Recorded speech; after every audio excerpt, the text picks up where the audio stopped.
Assalamualaikum warahmatullahi wabarakatuh. Bismillahirrahmanirrahim. Kita lanjutkan kajian kita tentang sumber lahirnya syariat kurban. Allah Subhanahu wa ta'ala berfirman di dalam surat Asy-Syaffat surat 31. Coba saya cek lagi. Maaf, surat 37. Saya ulangi lagi. Allah berfirman di dalam surat Asy-Syaffat surat 37 ayatnya 102. Bismillahirrahmanirrahim. Maka setelah usia Ismail mencapai usia untuk bekerja bersama dengan dia berkata, "Wahai puteraku, aku melihat dalam mimpi bahwa aku mengorbankan engkau. Maka perhatikanlah apa yang engkau lihat." Ia berkata, "Wahai ayahku, kerjakanlah apa yang diperintahkan kepada engkau. Insya Allah engkau akan menemukan aku golongan orang yang sabar." Demikian sabda Allah, firman Allah di dalam surat Asy-Syaffat ayat 102. Kisah nyata yang dibeberkan Quran suci yang telah saya bacakan tadi itu menjadi sumber syariatnya kurban di dalam Islam. Kurban yang telah dibakukan di dalam kaidah hukum mempunyai aspek multi kompleks di dalam hidup dan kehidupan manusia. Jika disimak dengan hati yang tenang, disinari cahaya kebenaran yang cemerlang, akan terungkap rahasia yang beraneka ragam. Alur ceritanya jelas, kronologis, dan informatif. Setelah menyajikan kisah pengorbanan putra yang lemah lembut, baru diceritakan akan kelahiran seorang anak yang diberi nama Ishaq. Nabiullah Ibrahim alaihissalam adalah seorang rohaniawan dan negarawan yang arif dan bertindak bijaksana.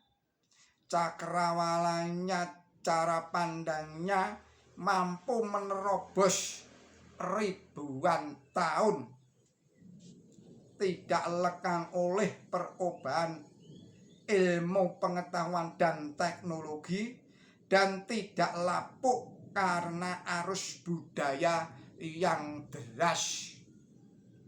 Beliau menyadari bahwa regenerasi pasti terjadi secara alamiah. Beliau sangat mendambakan menyerahkan tongkat estafet kepemimpinan kepada yang mampu menegakkan kerajaan surga di bumi ini yang penuh kedamaian. Hati beliau sangat tersentak oleh getaran batin, sentuhan halus dari Allah Ta'ala yang maha halus, agar putra tunggal yang lahirnya sebagai wahana terkabulnya doa itu dikorbankan, dipersembahkan sebagai tanda kesetiaan kepada Allah Ta'ala, yang lebih mendorong beliau tidak menunda-nunda waktu, ialah puteranya telah memasuki usia remaja yang secara manusiawi rasa cinta akan tertumpah menjadi hambatan-hambatan kasih yang semakin erat. Jantung harapan semakin berdetak kuat dan mampu mengundang timang dan sanjung yang membahayakan.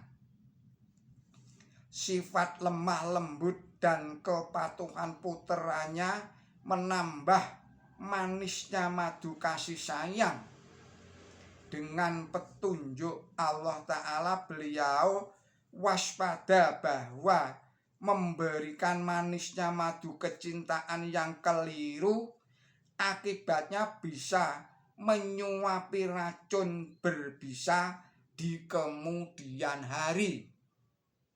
Lebih baik diberi yang pahit namun memberi kekebalan jiwa yang sangat berguna mencapai kesempurnaan ruhnya. Nabi Ibrahim adalah mukmin yang tulus. Sesungguhnya Allah berfirman, Bismillahirrahmanirrahim, sesungguhnya Ibrahim adalah suri tauladan, orang yang taat kepada Allah, orang yang lurus, dan ia bukanlah golongan orang yang musyrik. Surat An-Nahl surat 16 ayatnya 120.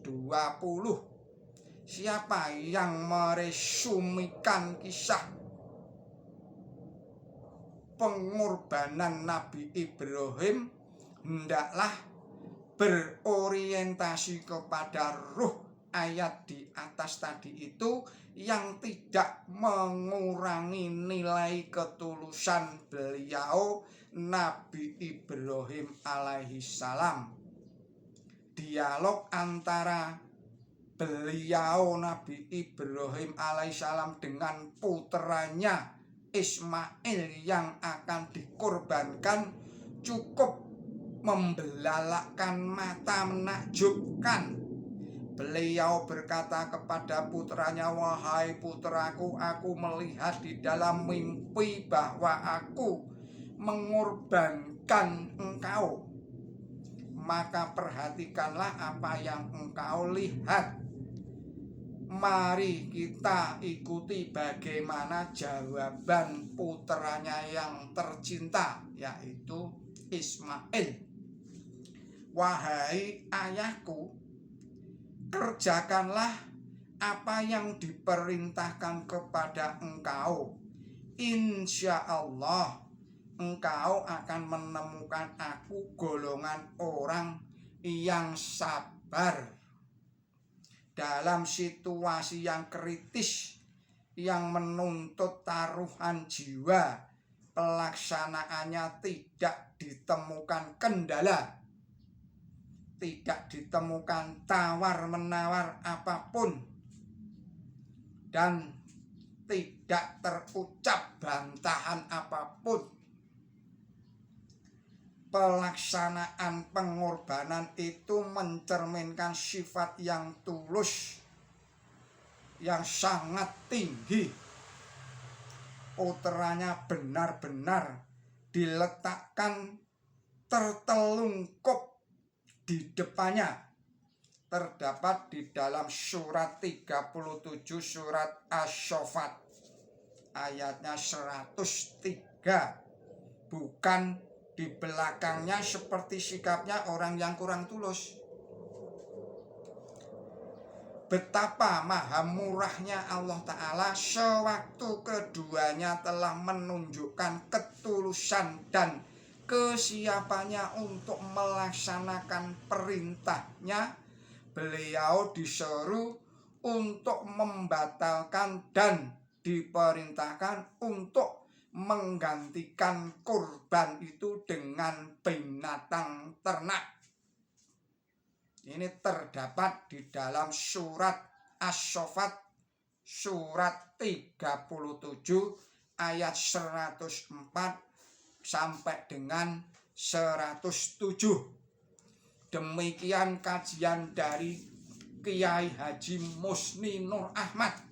Billahi taufik wal hidayah. Wassalamualaikum warahmatullahi wabarakatuh.